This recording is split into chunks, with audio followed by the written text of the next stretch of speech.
dalam sejarah karir saya, inilah contoh surat permohonan dan atau sejenis gugatan yang paling mengambang. Yang digugat apa? Yang dibahas bansos. Terima kasih teman-teman wartawan. Apa yang dikatakan oleh Prof. Yusril, saya pikir itu adalah satu fakta dan itu benar yang disampaikan Pak Yusril. Perkara ini hanyalah merupakan penggiringan opini masyarakat. Coba kita bayangkan ya, ini bukan permohonan suatu pengujian undang-undang. Ini adalah sengketa, ya, sengketa pilpres. Kalau namanya sengketa, ada pihaknya. Pihak termohonnya itu KPU. Tetapi tidak ada satupun saya lihat di sana itu yang dipersoalkan tentang apa yang dilakukan oleh KPU. KPU tidak ada dipersoalkan. Yang dipersoalkan justru adalah persoalan yang adalah tindakan-tindakan dari pemerintah dan presiden yang tidak merupakan pihak di dalam perkara ini. Ini kan aneh ini. Bahkan juga tidak ada dipersoalkan juga ada kesalahan dari paslon nomor 2. Jadi posisi paslon nomor 2 sangat benar. Tidak ada satupun yang dipersalahkan perbuatan dari paslon nomor 2. Justru yang dipersoalkan adalah yang dilakukan oleh pemerintah yang sebenarnya tidak ada kaitannya dengan perkara ini karena dia tidak pihak. Ya kan? Dia tidak pihak di dalam perkara ini. Jadi terlihat memang ini adalah upaya-upaya yang subjektif dari pihak pemohon untuk mendiskreditkan pemerintah, khususnya Pak Presiden, dan secara pribadi juga untuk Pak Gibran Rakabuming Raka. Ini pokok daripada permohonan ini. Jadi sama sekali tidak ada kaitannya ini dengan paslon 02 dan tidak ada kaitannya dengan perkara sesungguhnya. Bayangkan pemerintah bukan pihak di dalam perkara ini, bahkan dia tidak menjadi terkait, tapi dia yang dibicarakan sehingga tidak relevan dalam perkara ini. Kita cerita antara KPU dengan pemohon, tapi yang diceritain perbuatan orang lain. Jadi ini saya kira ini pasti tidak akan diterima oleh Mahkamah Konstitusi, ya. Jadi saya yakin betul itu, ya. Silakan Pak Ahmad.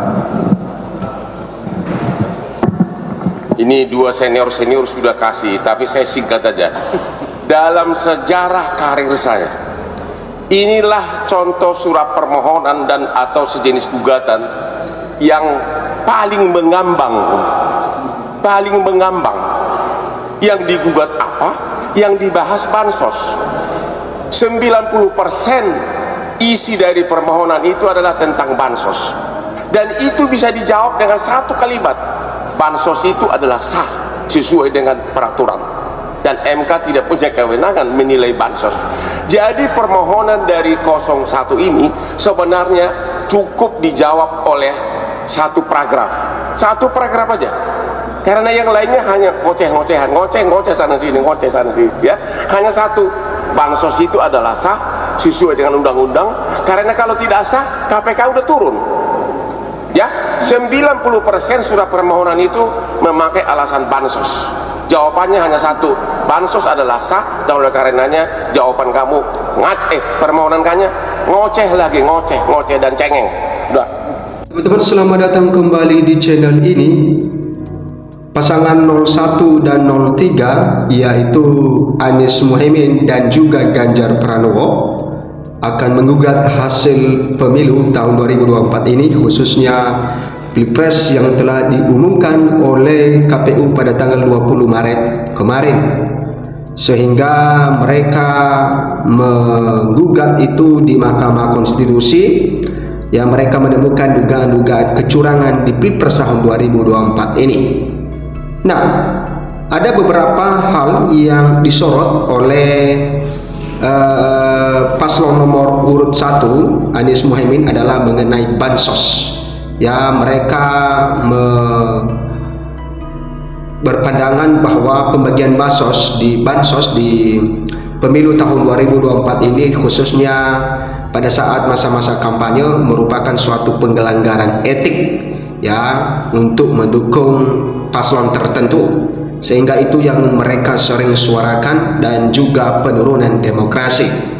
Nah, kita lihat teman-teman siapa kuasa hukum dari Prabowo Gibran dan para pengacara mereka, yaitu yang terkenal adalah pengacara kondang Otto Hasibuan dan juga Hotman Paris, ya. Itulah yang mereka gandeng untuk membela mereka di dalam gugatan MK yang digulirkan oleh 01 dan 03. Nah, itulah yang disampaikan oleh Hotman Paris bahwa 90% gugatan yang disampaikan oleh kubu 01 merupakan bansos, dan hanya satu untuk menjawab itu, hanya satu paragraf kata Hotman Paris adalah bansos sah menurut undang-undang. Nah, teman-teman, itulah mengapa Hotman Paris mengatakan bahwa ini adalah semenjak dia menjadi pengacara, ini adalah gugatan yang gablang, artinya gugatan yang tidak masuk akal, ya, menurut dari Hotman Paris ini. Nah, teman-teman, bagaimana dengan gugatan yang digugat oleh kubu 01 dan 03 ini? Apakah nantinya akan berhasil atau tidak di Mahkamah Konstitusi? Nah, teman-teman, kita tahu juga bukan mereka hanya melalui jalur Mahkamah Konstitusi, tetapi melalui jalur hak angket juga yang ada di DPR. Mereka membongkar dugaan-dugaan kecurangan di Pilpres tahun 2024 ini. Ya, teman-teman, gugatan yang digulirkan oleh kubu 01 dan 03 ini pasti tidak akan berhasil. Kenapa? Karena kalau kita lihat bahwa kode etik itu sebenarnya adalah sesuatu hal yang bisa dikatakan tidak ada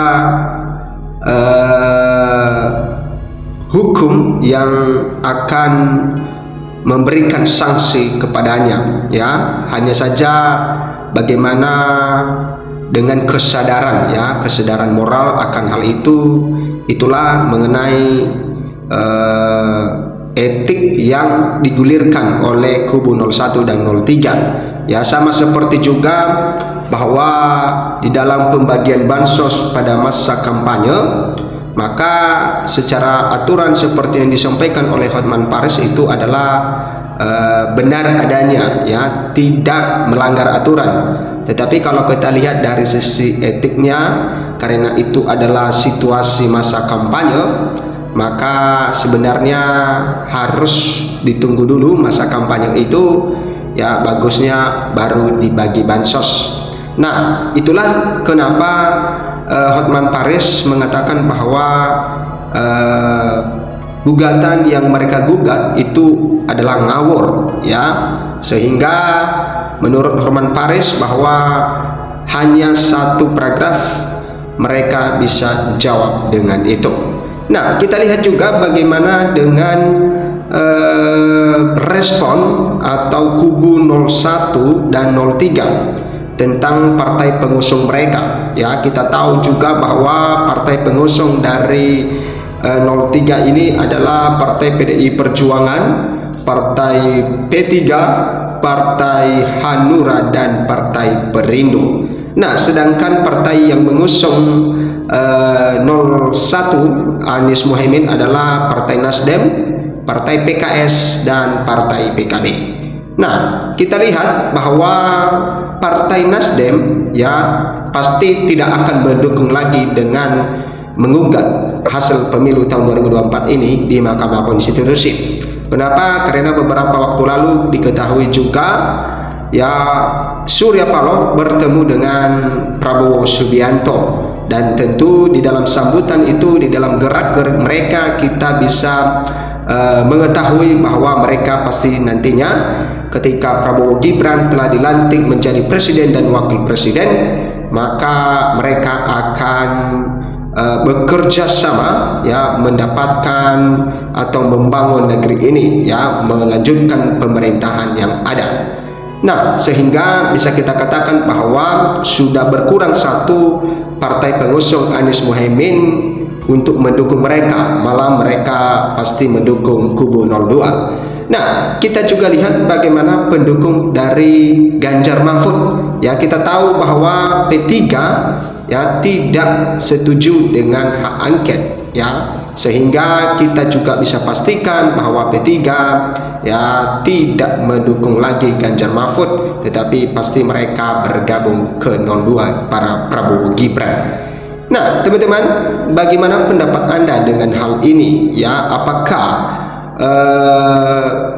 hak angket atau gugatan yang dilakukan oleh kubu 01 dan 03 itu sangat bermanfaat bagi pemilu ini atau bermanfaat bagi pemilu yang akan datang? Ya, tentu dengan adanya hak angket ini maka akan dibongkar ya suatu kesalahan-kesalahan yang sudah dilakukan, suatu dugaan-dugaan yang sudah terjadi, maka itu nanti bisa diperbaiki di masa-masa mendatang di Pilpres tahun 2029 nanti, sehingga tingkat kesalahan atau tingkat dugaan kecurangan di pemilu tahun 2029 semakin menurun. Itu juga sangat berguna, dan kita juga tetap menghargai ya dengan usaha mereka membongkar hal-hal tersebut, karena kita ini berada di negara demokrasi, dan tentu kita saling menghargai satu dengan yang lain dengan menjaga